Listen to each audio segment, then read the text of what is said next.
Caríssimas amigas, caríssimos amigos, como estão todos? Esperamos encontrá-los todos bem, dispostos, com muita confiança na espiritualidade e principalmente muita confiança em Deus Pai. Hoje nós vamos conversar um pouco sobre a sua importância no mundo, segundo o Evangelho, segundo o Espiritismo. Nós vamos listar essa matéria no Evangelho segundo o Espiritismo, que muitos poderão ir lá ver no índice e acabar não encontrando o título, mas ele está lá. No seu capítulo 1, não vim destruir as leis, no item 10, numa mensagem do Espírito Fenelon, no ano de 1861. Mas antes de começarmos a nossa reflexão, antes de começarmos a ler a mensagem de Fenelon, vamos fazer a nossa oração, vamos fazer a nossa meditação, a nossa interiorização, aquilo a que você vai se sentir melhor, para que você possa suprir, emanar e também absorver as energias dos bons espíritos para o entendimento da mensagem que nós vamos conversar hoje. Então pedimos ao Mestre Jesus, a Deus Pai Todo-Poderoso, aos bons espíritos, que através da mensagem que hoje nós vamos ler, nós possamos utilizá-la para a nossa vida prática, para a nossa vida pessoal, ajudando não somente a nós mesmos, mas ajudando as outras pessoas do melhor modo possível, sem nos impormos, mas colocando a mensagem do Mestre Jesus à disposição daqueles que assim querem se renovar. Você é muito importante nesse mundo. E nós nunca deixamos de repetir. Se assim não fosse, Deus, que não faz nada inútil, não colocaria você aqui se não fosse por uma função útil. É óbvio que nós vemos muitas pessoas da humanidade, e às vezes até nós mesmos, tendo atitudes inúteis, coisas que não equivalem com a pessoa, com o que ela está fazendo aqui. Em todos os lugares, desde onde nós nascemos, nós somos pessoas úteis.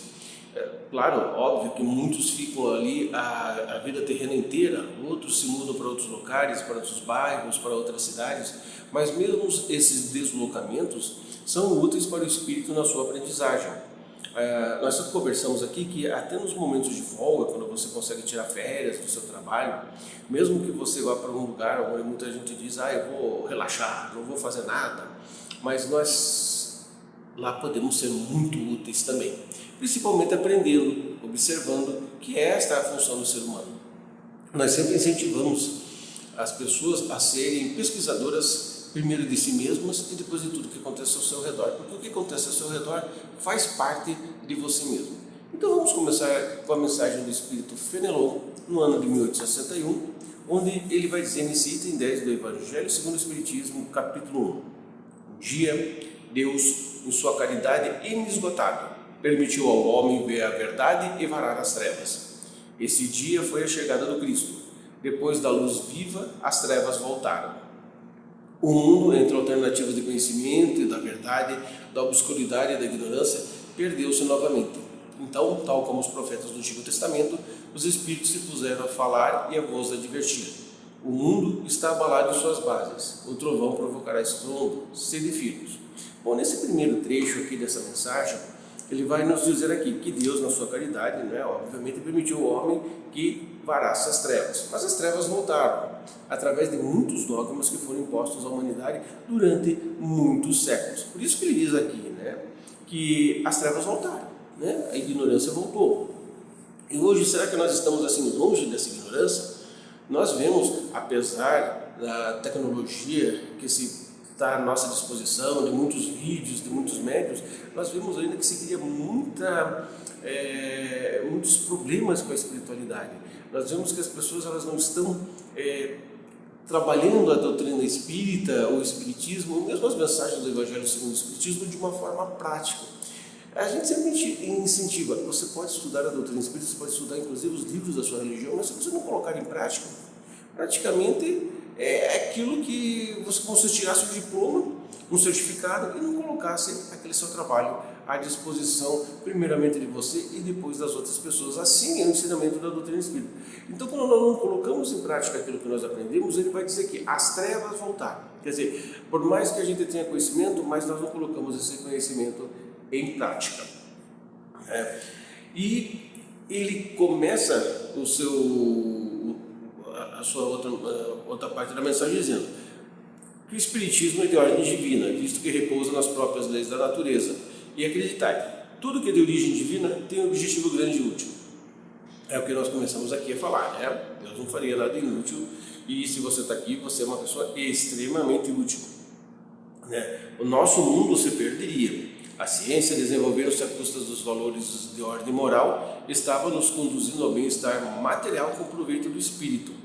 Nas trevas, vós sabeis que estamos. O coração e o amor devem andar unidos à ciência. Quando há essa união da espiritualidade, do coração com a ciência, o progresso é inimaginável, porque nós trabalhamos dentro das leis morais de Deus. Nós trabalhamos dentro das leis universais, onde Deus nos coloca à disposição a nossa inteligência, a nossa capacidade, não só de aprender, mas também de colocar à disposição através da pesquisa, do trabalho, da instrumentalização, da invenção, a melhor forma do ser humano manter uma vida material mais confortável, mais tranquila. A tecnologia é uma maravilha. Se não fosse a tecnologia, nós não estaríamos aqui conversando, nós não estaríamos aqui trocando esse vídeo, nós não estaríamos aqui interagindo muitas vezes. Por quê? Porque sempre se cria uma grande distância. A gente sempre brinca, né, que quando a gente era novo, era estudante, a gente pegava grandes livros na biblioteca para trazer para casa, ou mesmo fazer lá pesquisas, né? Hoje não, hoje nós temos esses grandes livros muito maiores ainda dentro da disposição da tecnologia em nossos celulares, tablets, computadores. É só nós querermos. E trabalhar a ciência dentro da moralidade cristã faz com que o ser humano ele cresça cada vez mais. E ele já começa com uma frase que nós destacamos aqui: olha, tudo é fácil para aquele que crê e ama. Então o que Fenelon quer nos dizer? Tudo é fácil para o nosso desenvolvimento quando assim nós queiramos fazer, né? Tudo é fácil, como tudo também é difícil. Quando a gente não quer, a gente coloca dificuldades, coloca problemática em cima das coisas, a gente procura escapar, né? E quando você quer fazer as coisas, faça sempre com disposição e com o amor daquilo que você está fazendo. Se coloque à disposição como Cristo se colocou à disposição das pessoas, curando, incentivando, pregando. Quando a gente fala a palavra pregar, ele quer dizer conversar com as pessoas para que as pessoas se animem espiritualmente. Isto é fácil quando você tem disposição, quando você quer ter a liberdade de ajudar as outras pessoas. Isso é muito fácil. E ele vai dizer aqui por que nós somos úteis, né? Cada um tem a sua missão e cada um tem o seu trabalho. Cada um de nós temos a nossa missão, como ele fala aqui, cada um tem o nosso trabalho. E o que é uma missão? O que é um trabalho? Nós gostamos até de dar uma resumida nessa palavra missão, porque missão nos dá a condição de coisas assim muito grandes que talvez a gente não vai conseguir fazer ou ache que não vai conseguir fazer. Então vamos colocar assim, cada um tem a sua tarefa, cada um tem o seu trabalho. E essa tarefa, esse trabalho é dentro dos talentos que nós temos e dos talentos que nós possamos conseguir. Hoje você tem um tipo de talento, por exemplo, você sabe ouvir bem, você sabe conversar bem, você tem paciência para com as outras pessoas, é um tipo de talento. Você pode aumentar esse talento, é óbvio, né? Todos nós estamos aqui para progredir, então você pode aumentar esse talento. Então aquela pessoa que tem a disposição de ouvir, de ajudar, de uma outra forma possível, pode trabalhar nas casas de repouso, nos asilos, servir, né, de amparo nas casas espíritas para aqueles que vão procurar ajuda, através dos trabalhos de assistência, através do trabalho de evangelização. Isso é um tipo de missão, é um tipo de trabalho, é um tipo de tarefa.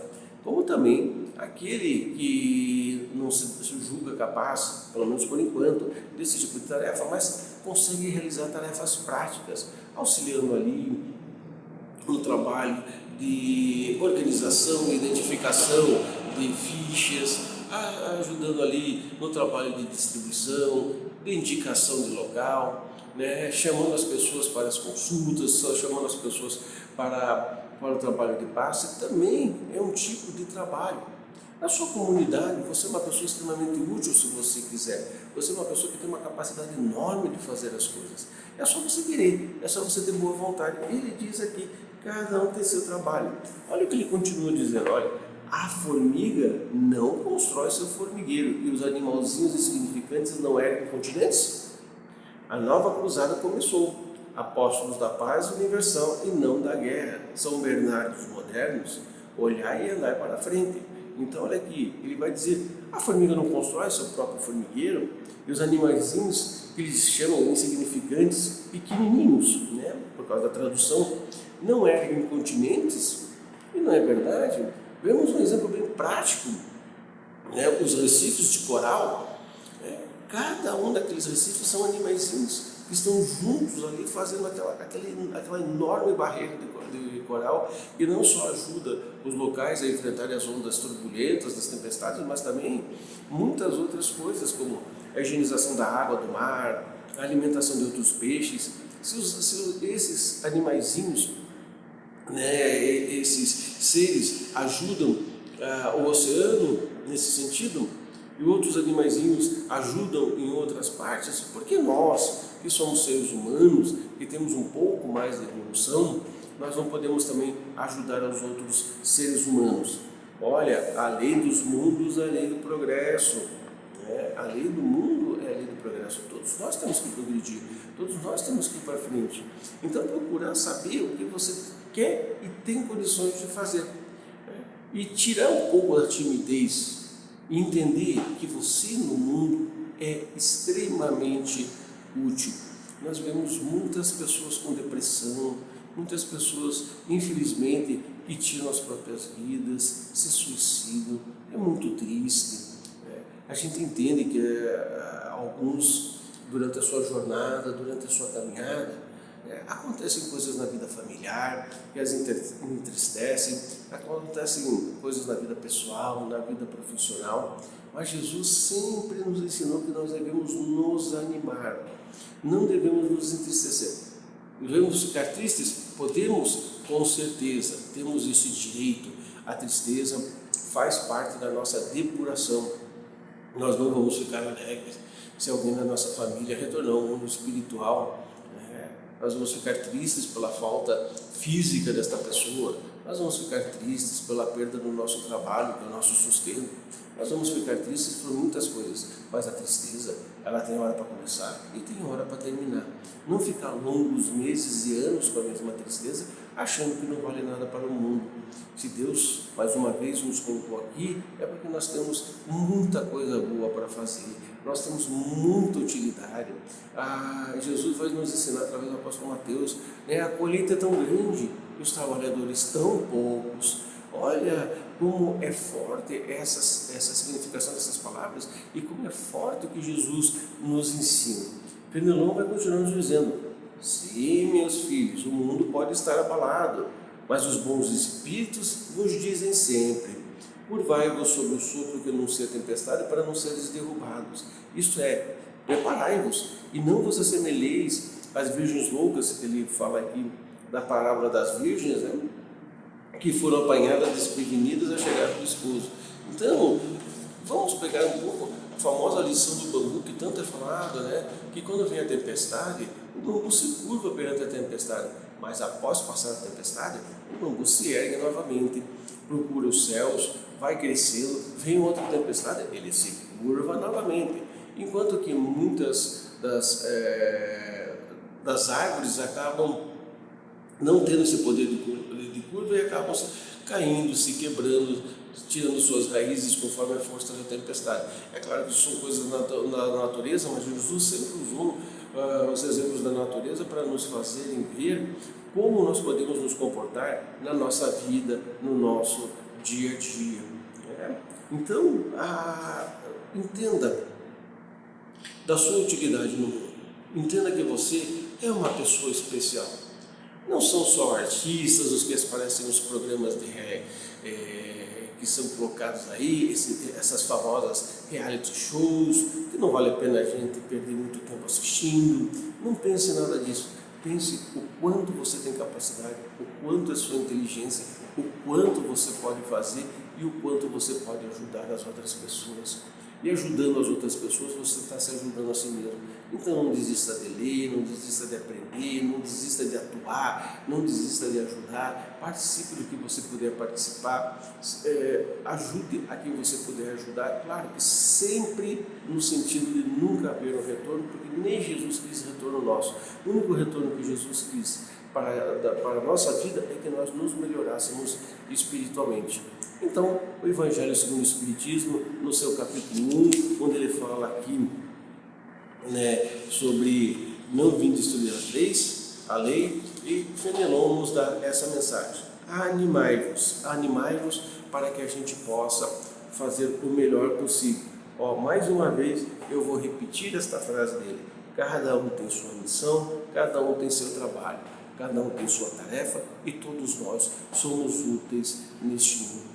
Não desista de você, mesmo que os outros já desistiram. Afinal de contas, Deus e os bons espíritos e o Mestre Jesus jamais desistiria de você.